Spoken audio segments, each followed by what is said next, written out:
रुचिता अपनी सास नीलिमा, ससुर बलजीत और पति रोहन के साथ रहती है। ठंड के दिनों में रुचिता को शराब पीने का काफी शौक होता है। एक रात वो अपने पति के साथ बैठकर शराब पी रही होती है। आहा, ये शराब नहीं बल्कि ये तो मेरी जान है। आई लव यू मेरी जान, and thank you so much मुझे इस मरने वाली ठंड में जिंदा रखने के लिए। चलो ना बेबी, बहुत शराब पी ली हम दोनों ने, अब थोड़ा रोमांस भी कर ले। शराब पीकर तो हम दोनों भी गर्म हो गए, अब क्यों ना बिस्तर भी गर्म कर दे। क्यों जाने मन, क्या कहती हो? नहीं नहीं, मुझे ठंड में गर्म होने के लिए तुम जैसे नल्ले पति की कोई जरूरत नहीं है। जाओ, तुम अकेले ही बेड पर रोमांस करते बैठो, मैं तो शराब के साथ रोमांस करूंगी। क्यों मेरी जान? This is not fair Ruchita, please मान जाओ ना। अबे चाहता है या लात मार कर भगाओ? आया बड़ा। अब रुचिता बढ़ती ठंड के साथ साथ रोजाना तरह तरह के ब्रांडेड शराब पीने लगती है और रोहन के पैसे उसी में वेस्ट करने लगती है। क्या आज फिर से शराब? रुचिता, तुम तो शराब को ऐसे पी रही हो जैसे कि ये पानी ही हो। ऐसे शराब रोज रोज मत पिया करो, ये जानलेवा है बेबी। हाँ तो ये तुम्हारे लिए जानलेवा है, लेकिन मेरे लिए दिल की धड़कन है, मेरे जीने का सहारा है। इस जालिम दुनिया में एक शराब ही तो है जो मेरा साथ देती है। अरे लेकिन जिस हिसाब से तुम शराब पी रही हो उस हिसाब से तो मैं जल्द ही रास्ते पर कटोरा लेकर भीख मांगता हुआ दिखूंगा। नो माय डियर पतिदेव, ऐसा कुछ भी नहीं होगा। और अब तुम मेरा ज्यादा दिमाग मत खाओ। अगर तुम्हें मुझे इस ठंड के मौसम में शराब पीने में कंपनी देनी है तो आ जाओ। ना बाबा ना, मैं तुम्हारी तरह बेवड़ा नहीं बनना चाहता। अब बेनल्ले, बेवड़ा किसको बोला तूने? चल फुट यहाँ से, मैं तेरी तरह नल्ली नहीं हूँ, समझा तू? आओ तो वेलकम, जाओ तो भीड़ कम, गेट आउट। फिर एक दिन जब रुचिता के सास ससुर गांव गए होते हैं, तभी रुचिता ऑनलाइन सेल का लाभ उठाते हुए ढेर सारी शराब की बोतलें मंगवाती है। मैम, ये रहा आपका बिल। Thank you. चलो अच्छा हुआ कि घर में माँ जी और पापा जी नहीं है, और इसी बीच में मेरी सारी शराब की बोतलें भी आ गई। अब मेरा इस ठंड में शराब पीने का बंदोबस्त तो हो गया। लेकिन तभी वहां पर नीलिमा और बलजीत आ जाते हैं और रुचिता की सारी बातें सुन लेते हैं। ओ तेरी शिट! क्या कहा बहू तूने? ये सारी बोतलें तूने अपने लिए मंगवाई है? अरे बेशरम बेहया औरत, तू इतना कैसे गिर सकती है?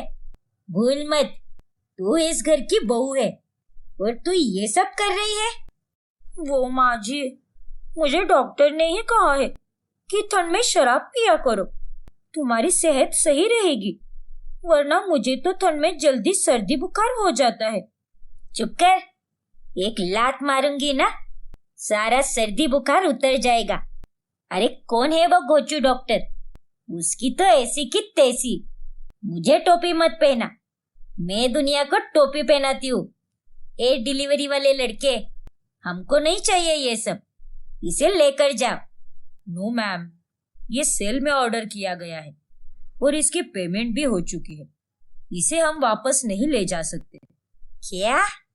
फिर वो डिलीवरी बॉय वहां से चला जाता है। रहने दो ना माँ जी, मैं अकेले ही तो पीती हूँ ना, थोड़ी ना गली मोहल्ले या आंगन के बरामदे में जाकर पीती हूँ। आपको चाहिए तो आप भी मुझे कंपनी दे सकती हो, दोनों सास बहू मिलकर महफिल जमाएंगे। अरे नालायक लड़की, बंद कर अपनी ये घटिया बकवास। अपनी सास के सामने ये सब बातें करते हुए तुझे शर्म नहीं आती क्या?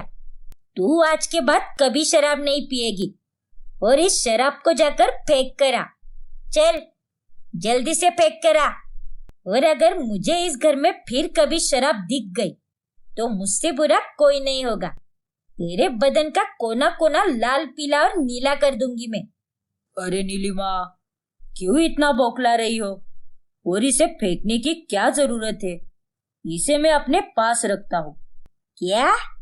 अरे हिटलर की बहन, अपने पास रखता हूँ मतलब मैं इसे अपने दोस्त को दे दूंगा जो शराब पीते हैं। अब इसे वेस्ट क्यों करना? इसमें पैसे भी तो लगे हैं ना। ठीक है। इस तरह सारी शराब की बोतल बलजीत रख लेता है। लेकिन इतना सब होने के बावजूद भी रुचिता अपनी हरकतों से बाज नहीं आती। वो रात को अपनी सास के सोने के बाद में चुपके से शराब पीने लगती है और रोजाना ऑफिस जाने से पहले रोहन रुचिता का हैंगओवर उतारने के लिए उसे नींबू पानी पिलाया करता है। लेकिन एक सुबह वो उसे नींबू पानी देना भूल ही जाता है और वो ऑफिस चला जाता है। ओ तेरी, आज तो मैंने रुचिता को नींबू पानी ही नहीं पिलाया। अब क्या करूं? ना जाने उसने वहां पर क्या तमाशा किया होगा। उसका तो हैंगओवर भी अभी तक उतरा नहीं होगा। वही दूसरी तरफ घर पे, अरे रुचिता बहू, आज तुझसे इतनी बदबू क्यों आ रही है? और ये क्या, तेरी आंखें भी एकदम सूजी सूजी सी लग रही है। तू रात भर जाग रही थी क्या? यस माँ जी, वो मैं रात भर काम ही कर रही थी ना, इसीलिए। काम कर रही थी? कौन सा काम कर रही थी बहू? तू तो जॉब पर भी नहीं जाती। क्या माँ जी, आपको पता नहीं है क्या? मैं एक सीक्रेट डिटेक्टिव हूँ और मैं नई केस पर स्टडी कर रही हूँ। किसको बताना मत ये बात, ठीक है? क्या? अरे ये तो सब क्या बके जा रही है? तू एक सीक्रेट डिटेक्टिव? क्या है ये सारा चक्कर? नहीं माँ जी, मैं आपको और ज्यादा डिटेल नहीं दे सकती। मैं एक हाई प्रोफाइल की डिटेक्टिव हूँ। आपको वो सब समझ में नहीं आएगा। जाने दो। आने दे चीकू को, उसी से पूछती हूँ मैं। चीकू से पूछो या पपीता से, मुझे क्या? लगता है इसके तो दिमाग पर असर हो चुका है। फिर शाम में जब रोहन ऑफिस से घर आता है तभी नीलिमा उसे रुचिता के डिटेक्टिव होने के बारे में पूछती है और तब रोहन की बोलती बंद हो जाती है। अरे माँ, वो ना। अरे घन चक्कर लड़के, वो क्या कर रहा है? जल्दी बोल। अरे माँ, शायद वो रुचिता को दौरे पड़ रहे हैं आजकल। वो नींद में भी यही सब बड़बड़ाती रहती है। 3 दिन से कोई डिटेक्टिव की सीरीज देख रही थी टीवी पर। शायद उसी का असर है ये सब। अच्छा, तो ये माजरा है। थैंक गॉड, आज तो ये रुचिता मुझे मरवा ही देती। फिर एक रात रुचिता चुपके से छत पर बैठकर शराब पी रही होती है और तभी वहां पर उसका ससुर बलजीत आ जाता है। रुचिता बहू, तुम यहाँ पर? और ये क्या, तुम फिर से शराब पी रही हो? तुम्हारी सास को पता चलेगा तो वो कितना गुस्सा करेगी। तुम्हें कोई अंदाजा भी है? पापा जी, आप प्लीज ये बात किसी को भी मत बताना, प्लीज पापा जी। ठीक है बहू, लेकिन एक शर्त पर। कैसी शर्त पापा जी? अगर तू चाहती है कि मैं तेरी सास को ये सब ना बताऊं तो आज से तुझे मुझे भी शराब पिलानी होगी और हम दोनों चुप चुप कर साथ में शराब पिया करेंगे। वाह पापा जी, दैट्स ग्रेट आइडिया। फिर बलजीत और रुचिता मिलकर साथ में शराब पीने लगते हैं। मुझे लगा नहीं था पापा जी कि आप भी इतने बदमाश निकलोगे।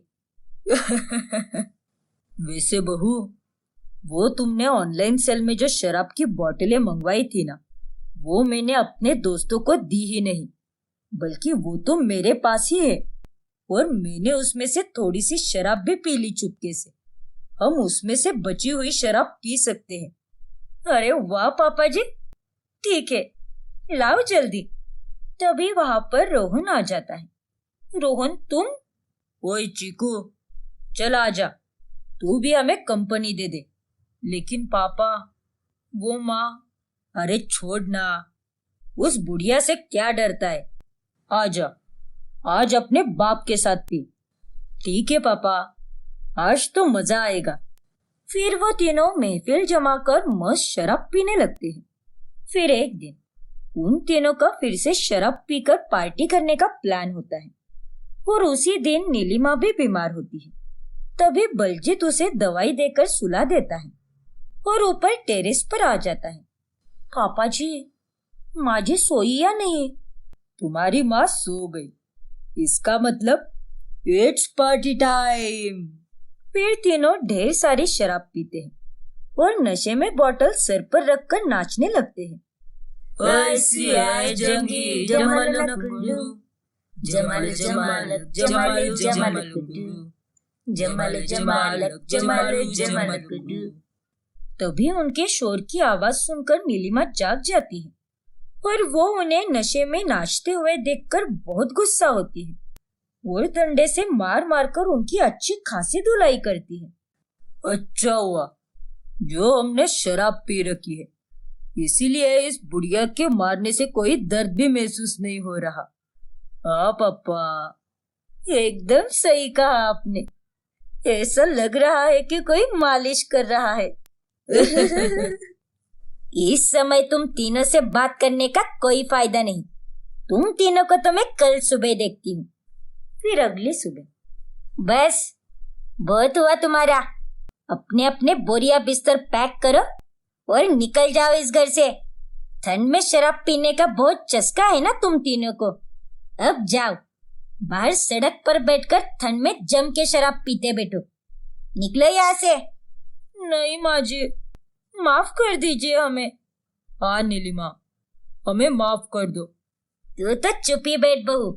तूने तो मानो जैसे अपनी लाश शर्म बेचकर खा ली है। अरे एक बहू होकर तू अपने पति और ससुर के साथ शराब पीती है। अरे ये आदमी लोग तो कुत्ते ही होते हैं, लेकिन तू भी इनमें ही मिल गई। कल रात मेरी कितनी तबीयत खराब थी और तुम तीनों मजे से पार्टी शार्टी कर रहे थे। बस अब मेरी बर्दाश्त के बाहर हो चुका है। निकलो यहाँ से तुम तीनों। नहीं माँ, माफ कर दो हमें। हाँ माँ जी, हमें माफ कर दो। हम फिर से ऐसा नहीं करेंगे। हाँ नीलिमा, एक आखिरी मौका दे दो, तुम्हें मेरे प्यार का वास्ता। तेल लेने गया तुम्हारा प्यार। अरे रोज रोज शराब कौन पीता है? कभी कभार तो फिर भी समझ आता है, लेकिन अब नहीं। माँ जी, हम तीनों आपसे वादा करते हैं, हम फिर से ये गलती नहीं दोहराएंगे। प्लीज हमें माफ कर दो। हाँ नीलिमा, हम वापस ऐसा नहीं करेंगे। तीनों विनती करते हुए माफी मांगते हैं। तब जाकर नीलिमा उन्हें माफ करते हुए एक आखिरी मौका देती है, जिसके बाद वो तीनों शराब पीना छोड़ देते हैं। ये कहानी है बहुरानी पारुल की, जो इंटरनेट पर ट्रेंडिंग चल रहा होता है। ये उसे फॉलो करती है और उससे अपने आसपास के लोगों के नाक में दम कर देती है। अरे पारुल बहू, खाना बना कि नहीं? सभी इंतजार कर रहे हैं। हाँ माँ जी, सब कुछ तैयार है। डाइनिंग टेबल पर मैंने सब खाना रखा है। आप सभी लोगों को बुलाइए। चलिए खाना खाते हैं। फिर घर के सभी लोग वो खाना खाने लगते हैं। तब उन्हें पता चलता है कि वो खाना तो नकली खाना है। अरे रे रे, मेरा दांत टूट गया। आह! बहू, ये क्या नौटंकी है? मोए मोए मोए मोए। भाभी, ये क्या मोए मोए कहकर पागलों की तरह नाच रही हो? ओफो छावी, तुम भी ना, इस नए जनरेशन की होकर भी तुम्हें ये वाला ट्रेंड नहीं पता। अरे मोए मोए का ट्रेंड बहुत चल रहा है और किसी ट्रेंड को फॉलो करने के लिए पारुल कभी पीछे नहीं रहती। अरे इस फालतू के ट्रेंड के चलते तुमने हम सबके साथ इतना भद्दा मजाक किया। अब देखो, तुम्हारे इस नकली खाने की वजह से पापा का दांत टूट गया। अरे मिथिल, पापा जी का दांत नहीं टूटा है, बल्कि पापा जी के दांतों का तो मोए मोए हो गया। मोए मोए मोए मोए। बस कर बहू, और जा, जल्दी से सबके लिए असली खाना लेकर आ, और ये घटिया खिलौने वाला खाना तू ही खा। नालायक कहीं की, सत्यानाश हो तेरा। मेरे पति के दांत तोड़ दिए। पारुल को किसी की बात का कोई फर्क नहीं पड़ता। लोगों का मोए मोए करने में उसे बहुत ही मजा आता है और वो अपना ये ट्रेंड जारी रखती है। एक दिन ननन छावी की सहेलियां घर पर आती है। अरे वाह छावी, क्या टेस्टी खाना है। हाँ गाइस, ये खाना मेरी भाभी ने बनाया है और वो बहुत ही अच्छी कुकिंग करती है। लेकिन पारुल भाभी, आप इतना अच्छा और स्वादिष्ट खाना कैसे बना लेती हो? हाँ भाभी, हमें भी तो बताओ। अरे तुम दोनों ये क्या पूछ रही हो? मैं तो अपने हाथों से खाना बनाती हूँ। हाँ, वो बात तो अलग है कि तुम लोगों के पास हाथ होकर भी तुम लोग मेरे जैसा अच्छा खाना नहीं बना पाती। क्या? मोए मोए मोए मोए। हे भगवान, भाभी आप तो सच में पागल हो। चल छावी, हम नहीं रुकेंगे यहाँ। तेरी भाभी ने हमारा मोए मोए कर दिया। अरे लेकिन मेरी बात तो सुनो। छावी की सहेलियां चली जाती है और फिर छावी पारुल पर बहुत गुस्सा होती है। लेकिन पारुल अपनी हरकतों से बाज नहीं आती। फिर एक दिन, ओफो, ये सुडोकू की पहेली मुझसे सुलझ ही नहीं रही। मिथिल, मेरे लिए इस पहेली को सुलझा दो ना। लेकिन एक मिनट, मैं भी कितनी बेवकूफ हूँ। तुमसे तो ये होगा भी नहीं, क्योंकि उसे सुलझाने के लिए तो दिमाग लगता है और तुम्हारे पास तो दिमाग ही नहीं है। मोए मोए मोए मोए। पारुल, बंद करो अपना ये मोए मोए। इरिटेट होने लगा है अब मुझे। दिन रात बस सबका मोए मोए करती रहती हो, कभी ये तो कभी वो। बस ट्रेंड्स को फॉलो करने में ही सारी जिंदगी बिता रही हो अपनी। बाकी काम तो तुम्हें कुछ आते ही नहीं है। लगी ना मिर्ची, तुम्हारा तो मोए मोए कर दिया मिथिल। हाय मेरा बेचारा पतिदेव। फिर एक रोज, अरे बहू, वो गली नंबर 2 की चंपा है ना, उसकी बेटी जो तुम्हारी सहेली है, उसका एक्सीडेंट हो गया है बेटा। जरा उससे बात कर ले, उसे अच्छा लगेगा। चंपा मेरी अच्छी सहेली है। ठीक है माँ जी, लगाइए उन्हें फोन।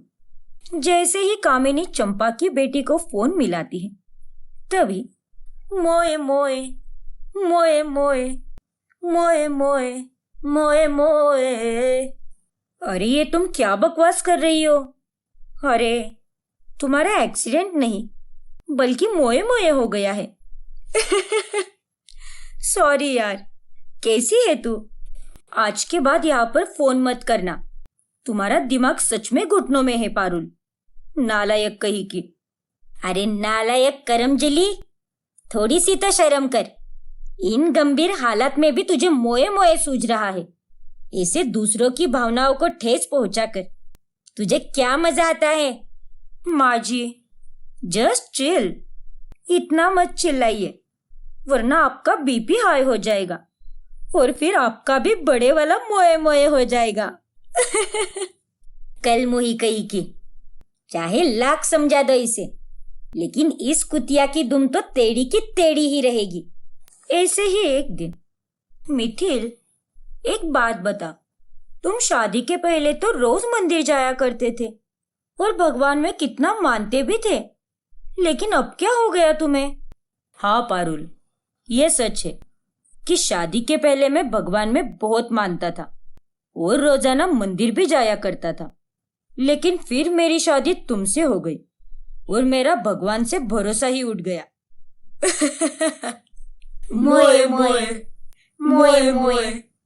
बड़ी आई थी मेरे दांतों का मोए मोए करने वाली। अभी देख, आज तो तेरा ही मोए मोए हो गया। अरे ये क्या, आप लोगों ने तो आज मेरा ही मोए मोए कर दिया। पारुल की ननन छावी एक मेकअप आर्टिस्ट होती है। एक दिन पारुल उसके पास जाकर कहती है, अरे छावी, बहुत दिन हो गए यार, हम दोनों ने ठीक से बात भी नहीं की। तुम तो आजकल बस अपने काम में ही व्यस्त रहती हो। क्या करूं भाभी, अब इतने सारे ऑर्डर्स आ रहे हैं मेकअप के। शादी का सीजन शुरू हो गया है ना, इसीलिए। हाँ वो तो है। बाय द वे, तुम खुद के चेहरे पर रोज मेकअप तो लगाती हो ना? हाँ भाभी, मैं कोई भी नया प्रोडक्ट पहले खुद पर लगाती हूँ, फिर जाकर बाकी लोगों पर इस्तेमाल करती हूँ। लेकिन छावी, तुम इतना मेकअप क्यों करती हो? ओ अच्छा, तुम्हारी तो शक्ल ही नहीं है ना, तो मेकअप करना तो बनता ही है। मोए मोए मोए मोए। पारुल फिर से मोए मोए करने लगती है और ये देखकर छावी को बहुत ज्यादा गुस्सा आता है। बाद में वो अपनी माँ से जाकर कहती है, माँ, भाभी को देखो ना, दिन रात बस मोए मोए करती रहती है और दूसरों का मजाक उड़ाती रहती है। ये सब कब तक चलेगा? हमारी कोई इज्जत है या नहीं? हाँ छावी बिटिया, तू एकदम सही कह रही है। ये सबका मजाक उड़ाती रहती है और खुद आराम से मजे लेती है। हम ये सब बर्दाश्त नहीं करेंगे और इसे तो सबक सिखाना ही होगा। फिर अगले दिन कामिनी पारुल की माँ को फोन लगाती है और पारुल की सारी बुरी हरकतों के बारे में बता देती है। अब क्या बताऊं मैं आपको समधन जी, नाक में दम करके रखा है आपकी बेटी ने। अरे कोई नया ट्रेंड आया नहीं कि ये उस ट्रेंड को सर पर उठा लेती है और सबको सिरदर्द देती है। हे भगवान, ये आप क्या कह रही हो समधन जी? हाँ समधन जी, मैं बिल्कुल सही कह रही हूँ। अब बीच में वो गुलाबी शरारा निकला था, उस पर ठुमक ठुमक के गा गाकर पारुल तो दिन रात बस ठुमके ही लगाती रहती थी। झाड़ू मारते वक्त या फिर कोई और काम करते वक्त हर जगह ठुमके लगा लगा कर उसने तो घर के शोपीस भी तोड़ दिए थे। क्या? ये तो बहुत ही गलत दिशा में जा रही है मेरी बेटी। नहीं नहीं, इस ट्रेंड ब्रेंड के चक्कर में कहीं वो अपनी घर गृहस्थी ना खो बैठे। इसीलिए तो मैं कह रही हूँ कि हम सबको मिलकर उसका ये ट्रेंड का भूत उतारना होगा, तभी जाकर उसकी अक्ल ठिकाने आएगी। मैंने कुछ सोचा है उसके लिए। फिर घर के सभी लोग मिलकर पारुल का भूत उतारने के लिए एक प्लान बनाते हैं और उसके जन्मदिन के वक्त, भाभी, आपको अकेले तैयार होने की क्या जरूरत है जब आपकी ननंद एक मेकअप आर्टिस्ट है। आप आज कुछ भी नहीं करोगी, मेकअप से लेकर ड्रेसिंग तक मैं आपको तैयार करूंगी। आखिरकार आज आपका हैप्पी वाला बर्थडे है ना। Oh so sweet Chhavi, thank you so much. लेकिन भाभी, उसके लिए आपको आंखें बंद करनी होगी, उसके बाद ही मैं आपको सजा पाऊंगी। मैं चाहती हूँ कि जब सब आपको देखे तब आपकी तारीफों के पुल बांधे और उसके बाद जब आप अपने आप को देखें तब आप भी खुशी से झूम उठो। ओके बाबा, जैसा तुम कहो। लो, कर ली मैंने आंखें बंद। फिर पारुल अपनी आंखें बंद करती है और तभी छावी चालाकी से पारुल का बहुत ही बुरा मेकअप करती है और उसे जोकर की तरह अजीबोगरीब फनी वाले कपड़े पहनाती है और उसे लेकर सबके सामने आ जाती है। तभी वहां पर सभी परिवार वाले उसे देखकर हंसने लगते हैं और मोए मोए करने लगते हैं। मोए मोए मोए मोए। सबको मोए मोए गाता सुनकर पारुल उसका चेहरा फोन के कैमरा में देखती है। ओह नो, ये क्या हो गया मेरे चेहरे को? मेरा तो बहुत ही बड़े वाला मोए मोए हो गया। नहीं, ये बहुत गलत किया आप लोगों ने। क्यों बहू, अब समझा? जब तू दूसरों का मोए मोए करती थी तब उन लोगों को कैसा लगता होगा? पारुल बिटिया, तुझे तो मैंने अच्छी परवरिश दी थी ना, तो ये नए जमाने के बेवकूफ ट्रेंडों के चक्कर में तू कब से बेवकूफ बन गई। तूने सबके साथ जो भी किया है बहुत ही गलत किया है। अरे तुमने तो सिर्फ घर में ही नहीं बल्कि गली मोहल्ले के औरतों का मोए मोए करके एक प्रकार से उनका अपमान ही किया है बहू। अब तो सुधर जाओ भाभी, हम सब ने ये एक नाटक किया था ताकि आपकी अकल ठिकाने पर आए। देखो पारुल, ये इन यूजलेस ट्रेंड्स के अलावा भी तुम्हारी एक दुनिया है, घर गृहस्थी है, और इन ट्रेंड्स के चलते तुम तो दूसरों का सम्मान करना ही भूल गई हो। जो आया उसका मोए मोए कर देती हो। सबकी बातें सुनकर पारुल को अपने किए पर काफी शर्मिंदगी महसूस होती है। मुझे माफ कर दीजिए, मैंने आप लोगों के साथ बहुत ही गलत किया है। आज अपने साथ वही होने पर मुझे समझ आया कि मैंने कितना आपका दिल दुखाया है और कितना परेशान किया है सबको। लेकिन मैं आप लोगों से ये प्रॉमिस करती हूँ कि आज के बाद ये नौटंकी मैं वापस कभी नहीं करूंगी। पारुल की बातें सुनकर सभी लोग उसे माफ कर देते हैं और उस दिन के बाद से पारुल ट्रेंड्स को फॉलो करना बंद कर देती है और अपने घर परिवार पर ध्यान देने लगती है।